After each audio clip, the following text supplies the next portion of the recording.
करता है। पर उन आँखों की बूंदों के आगे, उन आंसू की जल के आगे, वह गंगा जल हो अथवा वह क्षीर सागर का जल क्यों न हो, भले ही उसमें जीव राशि नहीं रहती हैं।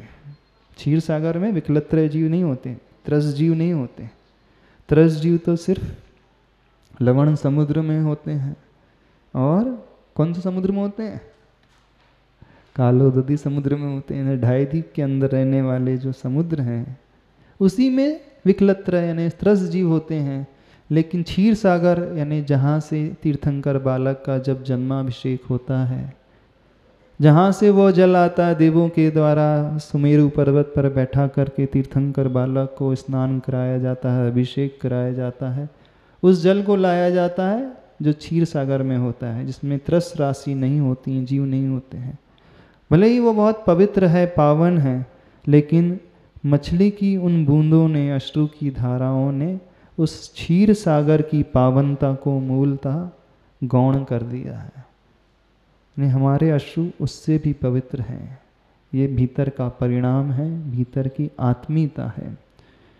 पीर सागर की सावणता को चूलतः झरी है।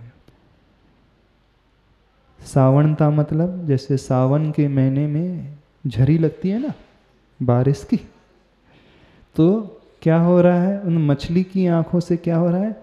वो क्षीर सागर के आंसू नहीं, पीर सागर के, यानी उसके दुख के संवेदनाओं का ही सागर जो है वह पीर सागर कहला रहा है। और पीर सागर की सावणता को चूलतः झरी है। जैसे सावन के महीने में बारिश की झरी लगती है, नॉन स्टॉप घंटों नहीं दिनों तक बारिश रुकती ही नहीं, आती ही रहती है, ऐसे ही उसने क्षीर सागर से जल नहीं लाया, मछली ने कहाँ से लाया? पीर सागर से लाया। और नॉन स्टॉप कंटिन्यूटी में उसकी धारा बनी हुई है।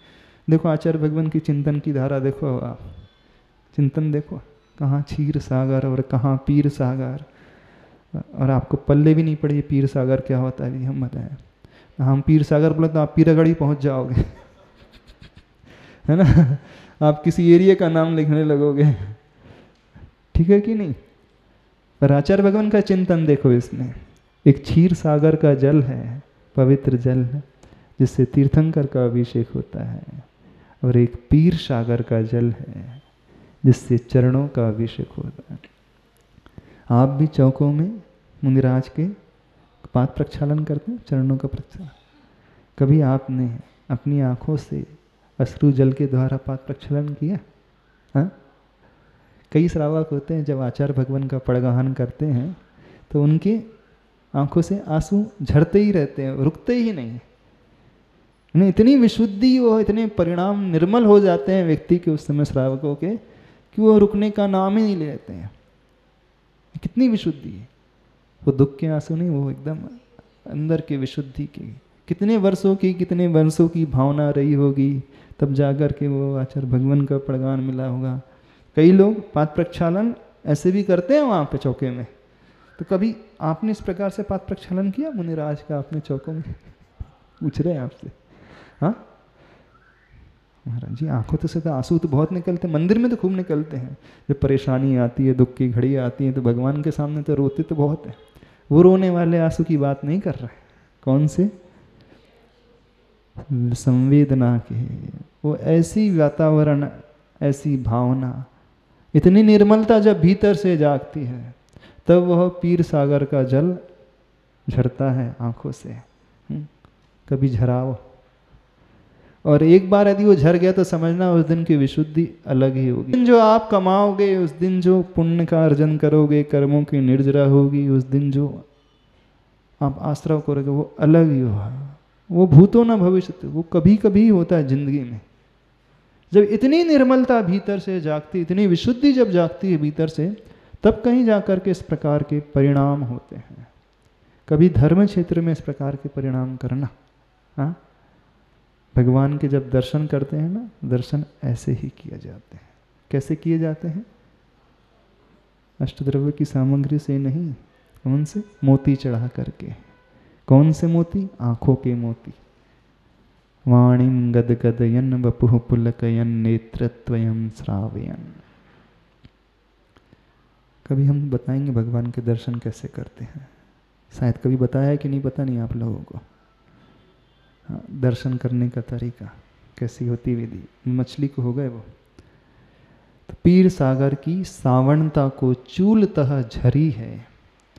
आगे यहाँ पर इस युग को यह लेखनी पूछती है कि क्या इस समय मानवता पूर्णतः मरी है? क्या यहाँ पर दानवता आ उभरी है? लग रहा है कि मानवता से दानवता कहीं चली, मानवता से दानवत्ता कहीं चली गई है, और फिर दानवता में दानवत्ता पली थी कब वह। बहुत अच्छे शब्दों का प्रयोग आचार्य भगवान ने श्लेष के माध्यम से किया है। इस प्रसंग को उपस्थित कर करके आचार्य भगवान कह रहे हैं, इस युग से, वर्तमान के कली काल में रहने वाले इस कलियुग से पूछ रहे हैं, लेखनी पूछती है, क्या इस समय मानवता पूर्णता मरी है? जब मानवता मर जाती है तभी व्यक्ति के भीतर वह करुणा और अनुकंपा नहीं जागती है। मानवता के मरने के साथ ही वो जागती है।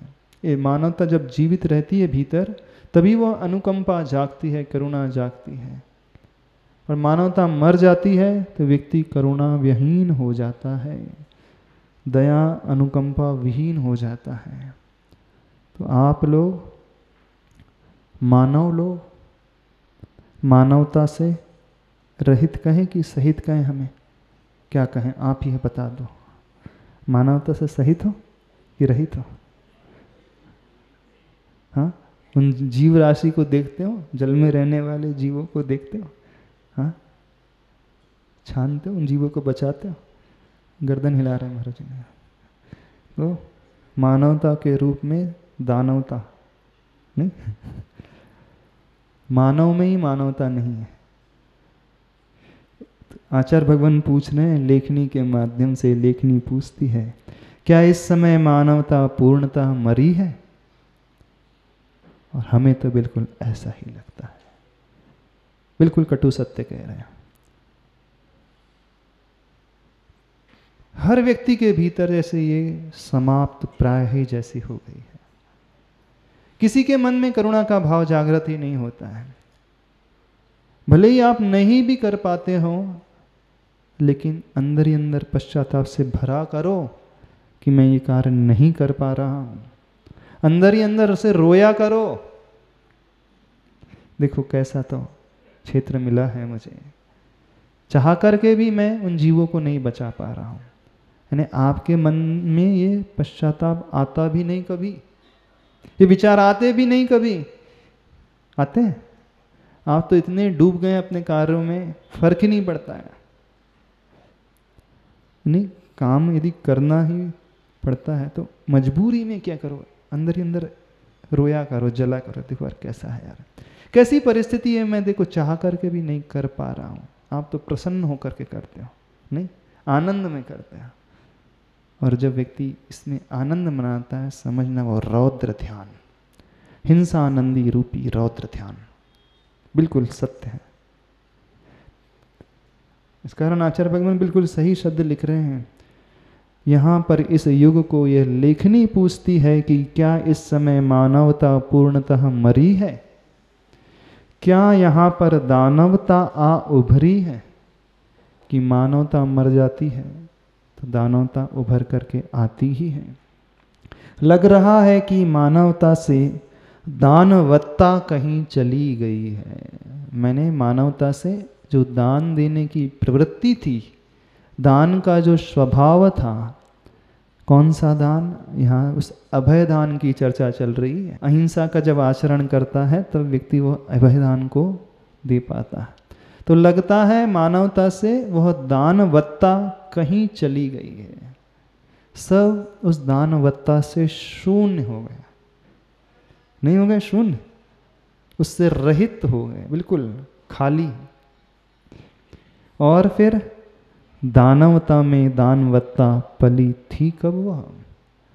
दानव प्रवृत्ति में दानवत्ता तो कभी होती ही नहीं। वसुधैव कुटुंबकम, इस व्यक्तित्व का दर्शन, स्वाद महसूस इन आँखों को सुलभ नहीं रहा अब।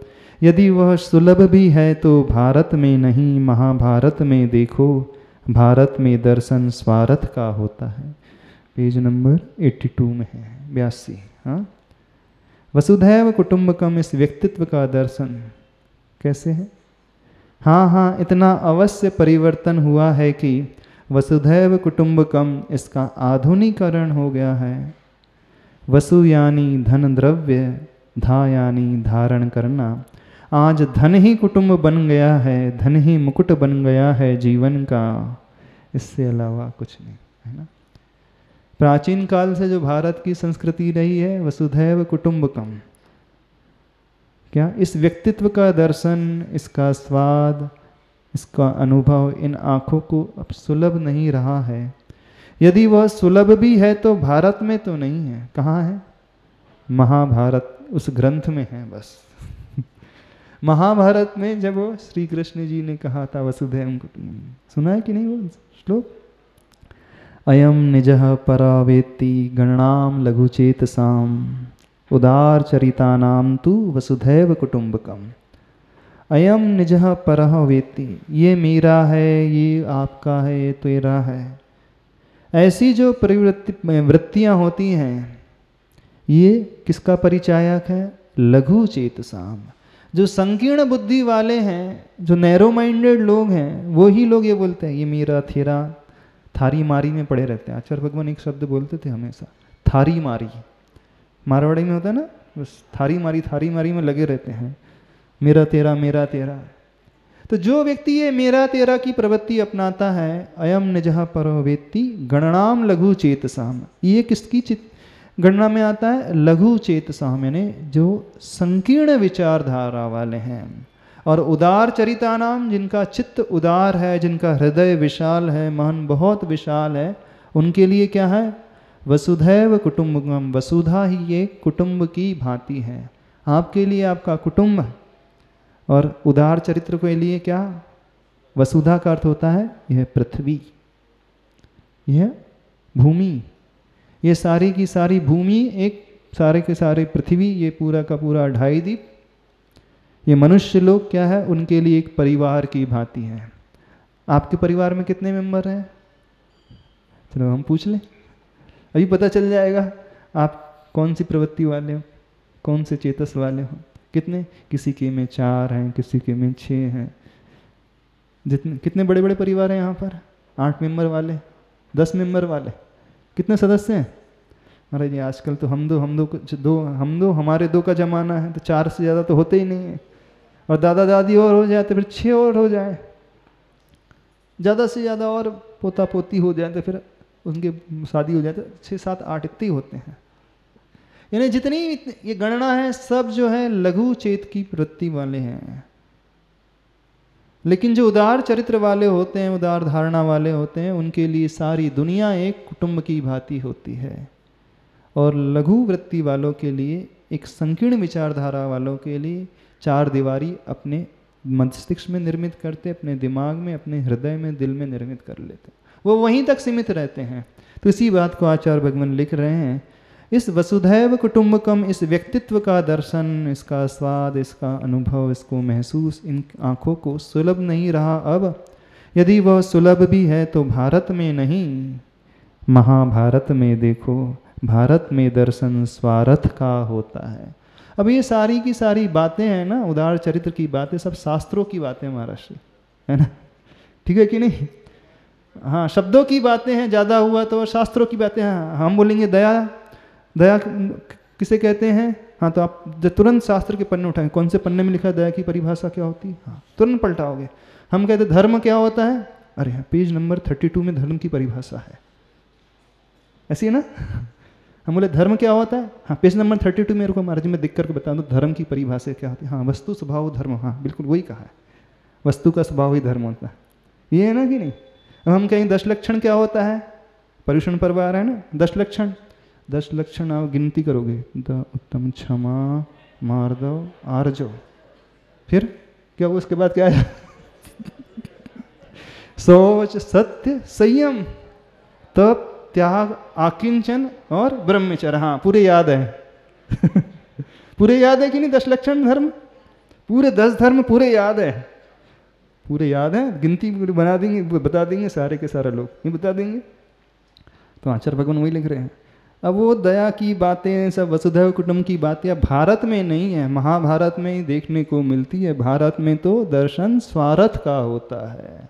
ऐसे ही यहाँ पर जो दर्शन हो रहा है किसका हो रहा है? अब हम धर्म की परिभाषा तो आप पेज नंबर में बताओगे, शास्त्र खोल करके बताओगे, 10 लक्षण धर्म पूछेंगे तो बताओगे। अब हम कहेंगे तब क्या होता है, तो वहाँ सब जो है पुस्तक की परिभाषा ढूंढने में लगते हैं। क्यों भूल जाते हो? पुस्तक तो एक माइलस्टोन है। हाँ, दिल्ली से बॉम्बे या कितनी दूरी बताने के लिए एक माइलस्टोन होता है कि नहीं? तो माइलस्टोन तो वो क्षेत्र नहीं होता है बॉम्बे। यहाँ से बॉम्बे कितना है, कितने किलोमीटर है? हाँ, 1000, 1200, 1200। कौन सी डायरेक्शन में? हाँ, साउथ डायरेक्शन में कि साउथ वेस्ट डायरेक्शन में? यहाँ से जो भी डायरेक्शन में, वेस्ट हो, साउथ वेस्ट हो, कहीं पे भी। हम बोले पूछे बॉम्बे कितना है, तो आप बता दो कि देखो महाराज जी वो नक्शे में नेविगेशन सिस्टम में ये दिखा रहा है, इतनी डिस्टेंस है, इतनी दूरी है। बस माइलस्टोन देख करके बॉम्बे तो नहीं पहुँचोगे ना। हाँ, तो हम धर्म पूछते हैं तो आप शास्त्र उठा के बता देते हो। दया की बात पूछते हो तो हाँ वही पन्ना नंबर बता देते हो। तो वही भगवान आचार्य भगवान लिख रहे हैं। वसुधैव कुटुंब की बात तो बोले भारत में नहीं है, अब तो काय में है? महाभारत शास्त्र खोलो, हाँ उसमें लिखी है। श्री कृष्ण जी ने गीता में कहा है, महाभारत के उपदेश में अर्जुन को देते हुए, उपदेश देते हुए कहा है। क्या है? तो वो सब महाभारत में मिलेगा। भारत में क्या हो रहा है? भारत में दर्शन स्वार्थ का होता है। हाँ हाँ, इतना अवश्य परिवर्तन हुआ है कि वसुधैव कुटुंबकम इसका आधुनिकीकरण हुआ है। वसु यानी धन, द्रव्य, धा यानी धारण करना। तो आज धन ही कुटुंब बन गया है। आपका कुटुंब कौन सा है? देखो वसुधैव कुटुंब। धन दो, जो धन को धारण करे सो वो उसका कुटुंब। तो आपका कुटुंब कौन सा है? धन ही कुटुंब बन गया है, धन ही मुकुट बन गया है जीवन का। यही है ना? तो आपका कुटुंब या तो 4 मेंबर वाले, 6 मेंबर वाले, 8 मेंबर वाले, अथवा बड़ा कुटुंब किसका है? जिसके पास जितनी ज़्यादा संपदा। ऐसी है कि नहीं परिभाषा? कैसी है? आधुनिकरण हो गया, मुझे मॉडर्नाइजेशन हो गया। अब तो मॉडर्न जमाना है तो परिभाषा भी तो बदलना चाहिए कि नहीं? ये सब पुराने ज़माने की परिभाषा है। सारी दुनिया को अपना परिवार मानो। हाँ, आज की नीति कैसी है? सारी दुनिया पहले सारी दुनिया परिवार होती थी, आज कैसी है? सारा विश्व एक बाजार हो गया है ना? पहले कहा जाता था सारा विश्व जो है, सारी दुनिया परिवार होती थी, और आज जो है सारा विश्व एक बाजार हो गया, और कुछ नहीं है। क्योंकि हमें यहाँ माल बेचना है, वहाँ माल बेचना है। आज भी व्यक्ति की दृष्टि बहुत विशाल हुई है, पहले भी थी और आज भी हुई है। पहले परिवार के रूप में विस्तृत दृष्टि थी, और आज जो है बाजार के रूप में दृष्टि विस्तृत हुई है।